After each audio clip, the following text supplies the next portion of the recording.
fun stuff. Listen, this is the last night of the series, The You Effect, and we've talked about how the you effect is something, it's the effect that you have on other people. In other words, it's your influence, and your bubble of influence is sometimes bigger than you realize, because you don't have to be the most popular, you don't have to be a social media influencer, you don't have to do anything like that. You just have to use what God has given you, and there's people in your life that God has given you the opportunity to influence, whether that's one person or 100 people.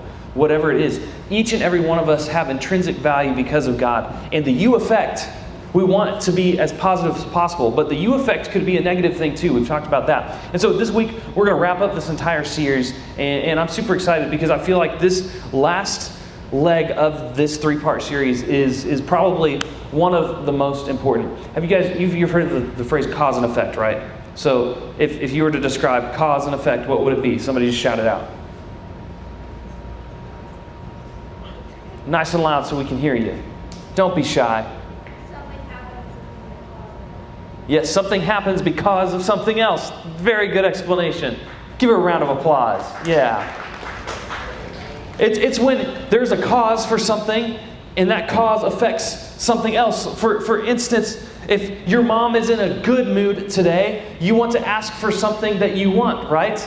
How many of you wait for the opportune moment to ask your parents for something, and you test the waters to see if they're in the mood to give you what it is that you want? They're most likely to say yes in this moment because they're in a good mood. Yeah, there's a cause and there's an effect, and you make your decision based on what the cause is looking like. Another one, maybe a teacher springs an unexpected assignment for you, and that's the cause to your suddenly failed weekend plans, right? How many of you've been there? It's like one of those Friday, last hour, 5 minutes before the bell rings, and your weekend now has to change around a large project that you now have to coordinate with 3 other people because it's a group project, because group projects are great, right? And no, they're not. But you get what I'm saying. The cause and effect there is not always a positive thing.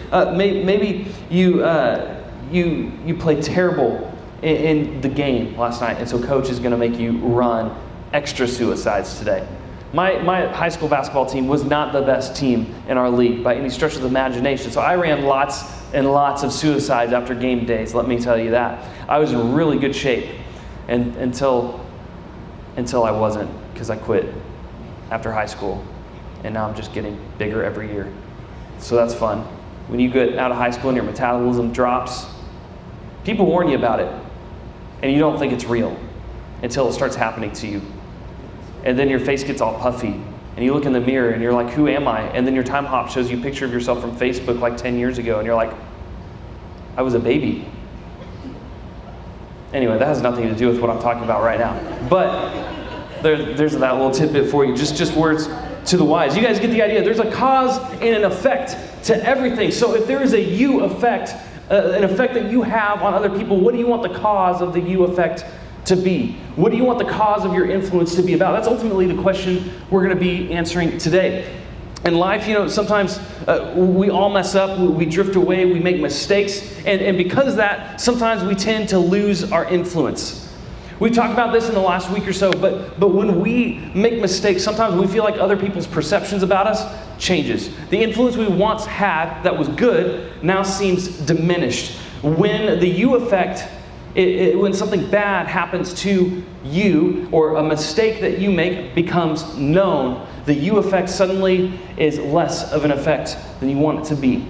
Sometimes this happens in big ways. We make mistakes that just reflect badly on us, whether it's something that you got caught cheating in class and you got called out in front of everybody, whether it was you got suspended for something, maybe you were associated with a group of people that got in trouble and you were the least guilty of the entire group, but you were guilty by association. Now your reputation is tarnished because of that. Maybe sometimes there's big things that happen and it seems irreversible at the time, and it seems like your world is kind of crashing down because how will anybody ever look at me the same after this? Sometimes we make mistakes in big ways. Sometimes this happens in small ways over time. I had a friend growing up, and in elementary school we were really close. You guys have those friends that you are friends with ever since preschool, and your best friends even to the day. But some of the friends that we had in preschool and kindergarten, we're not really friends with anymore because we've grown and developed, and we have different tastes, different interests, and we realize as we get older, we're probably not going to be very good friends, right?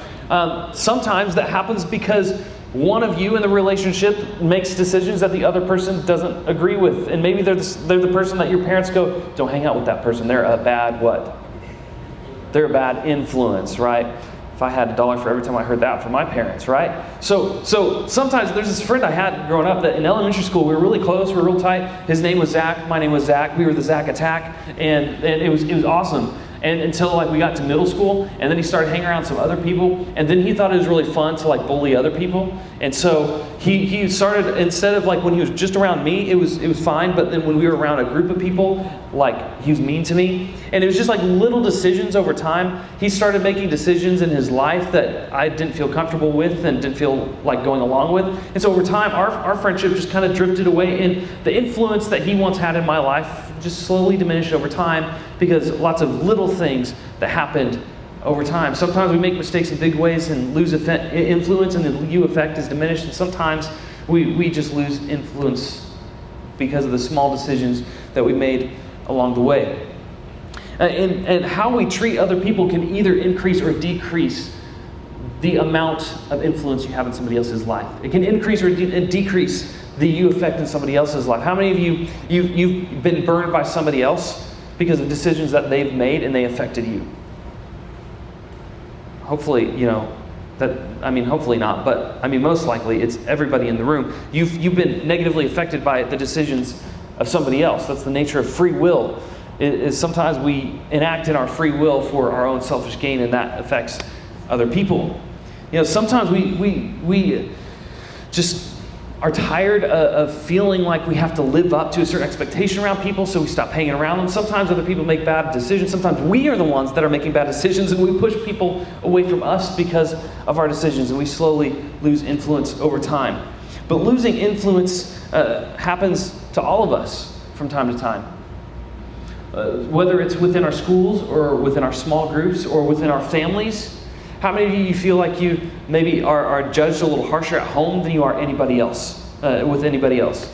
Maybe you feel like your family knows you maybe a little bit too well, and so they don't find anything that you say credible because they've seen you mess up one too many times. At least it feels that way.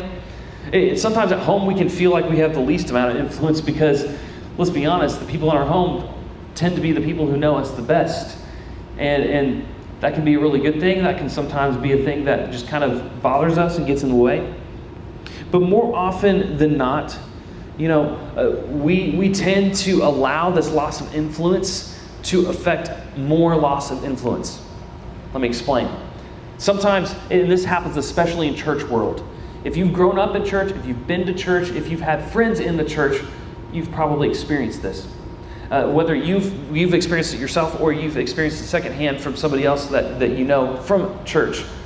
But maybe, life gets busy, or you kind of have made some decisions that represent yourself in a way that doesn't quite look the best in church light.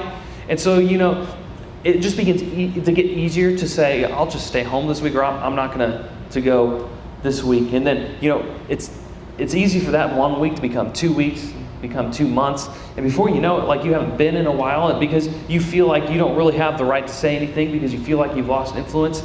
Sometimes churches should be the most accepting places on the planet, but sometimes, let's be honest, we just feel like it's the place we're the most judged. Some that's because of our own self-image, and we feel like, we should be living up to this standard because I know better, because I've been to church. But when our actions don't line up with our own standards, sometimes we feel like we've lost influence and we kind of back away. Sometimes it's just because imperfect people have said something that's pretty imperfect to you, and it's made you feel like I don't want to be any part of that. But when we lose influence, or we feel we don't have any influence, and people don't understand the real us, it kind of keeps us from hanging around in those environments anymore. It's tough. But maybe you feel like you were once a person that had a positive you effect. And the older you get, the more you're not sure if that's true, whether it's actually true or whether it's just perceived truth, because we all have that inner voice inside of us that kind of tends to push us down below what's really true. The enemy tends to give us lies to make us feel defeated. But all of us wrestle with that sometimes, I think. And the passage we're going to look at today is a story where Jesus is actually, this is one of my favorite stories in the entire New Testament, in the entire Bible. Jesus is interacting with these people, and he acts in a way that is typical of Jesus. If you've studied Jesus or the Gospels, you know that he doesn't act the way people typically expect him to. But this is another one of those cases where people expect Jesus to cast judgment on somebody, and instead he uses it as an opportunity to give grace. And in this situation, this is going to be recorded by the Gospel of Luke. Luke was a physician. He's a researcher. He followed Paul along on his missionary journeys. He not only wrote the book, the Gospel of Luke, documenting the life of Jesus and his ministry, but he also wrote down the book of Acts, which is the history of the early church, and it follows Peter and Paul specifically. And you get to see the awesome things that happened at the beginning of the church 2,000 years ago and how they operated. We talked in the book of Acts in week 1 of this series. But in this week, we're going to be in his gospel. And in this account, Jesus has been invited over to the Pharisees' home for dinner. And this is where the story picks up in Luke chapter 7, starting in verse 36. It says, when one of the Pharisees invited Jesus to have dinner with him, he went to the Pharisee's house and reclined at the table. So this is what you've got to understand about this kind of situation, is when somebody invites you to their home in the ancient world, then it is like you are a guest of honor. It's a privilege. Hospitality is like the number one priority because they live in a culture that is governed by honor and shame. So you want to ascribe honor to people and be given honor. But if you bring shame upon yourself or anybody else, you become untouchable. You become somebody that people don't want to associate with, at least for a while. Honor and shame is a precious commodity. It's not an unlimited resource. So it's very, in fact, in the Middle East today, this is very much still a part of their culture.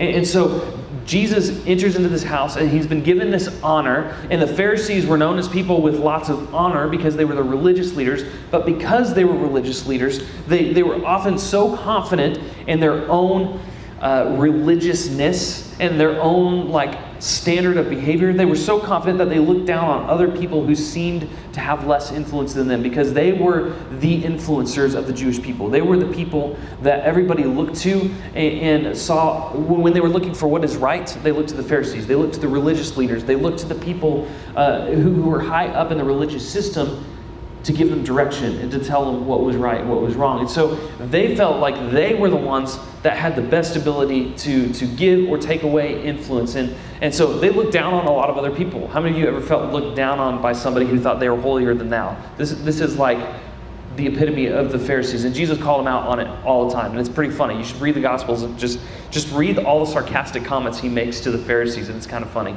But he's in this Pharisee's home, and we'll keep reading what happens next. In verse 37, a woman in that town who lived a sinful life learned that Jesus was eating at the Pharisee's house.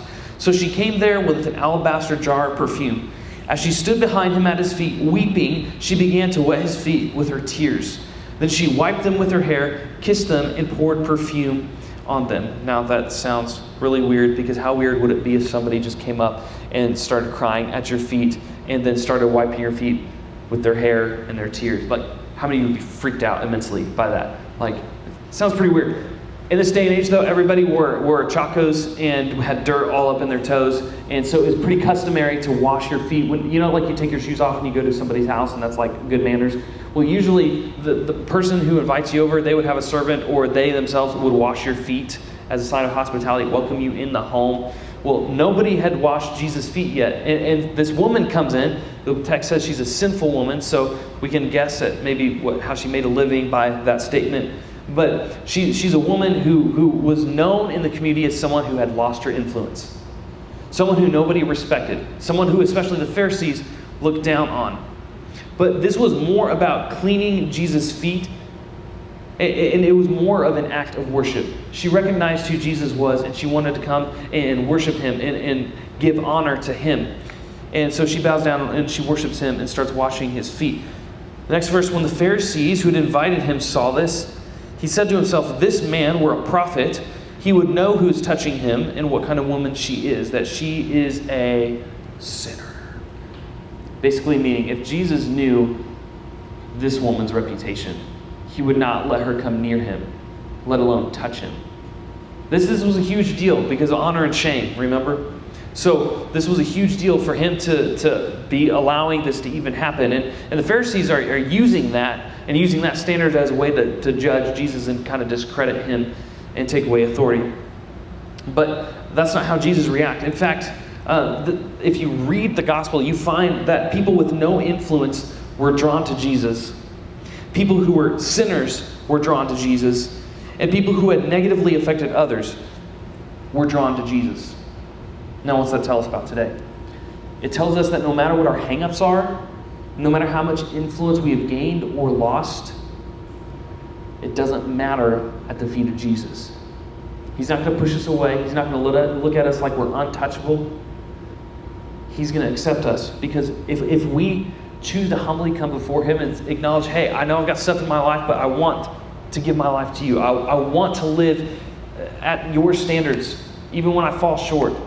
When we come to Jesus humbly, he's never going to push us away.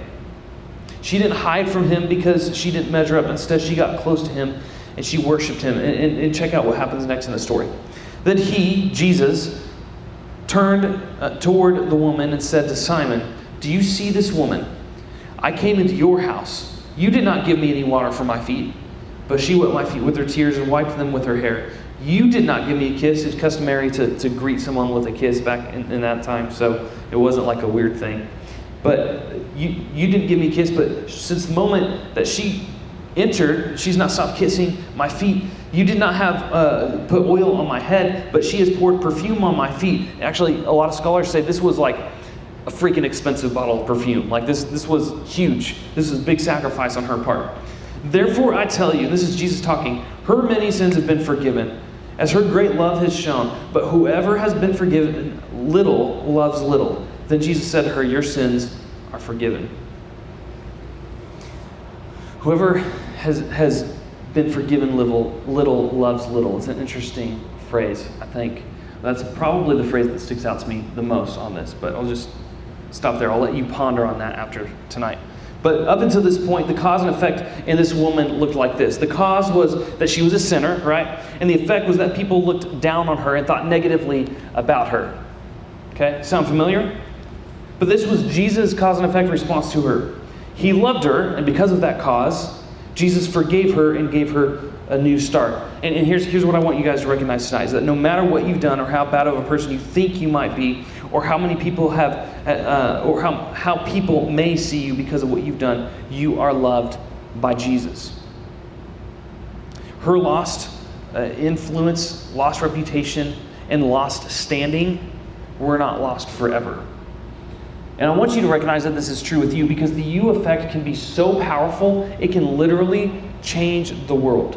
If you missed Evan's sermon this morning at church, if you didn't see it online, or if you weren't here at the building, I encourage you to go online on our church's website and watch that sermon. It's also on our church's YouTube channel. Watch Evan's sermon from this morning, because he talked about that kind of very same thing, about how you and I have the ability to change the world. The you effect is pretty powerful, no matter how messed up we are. As long as we're willing to be used by God, the you effect can be some pretty awesome stuff.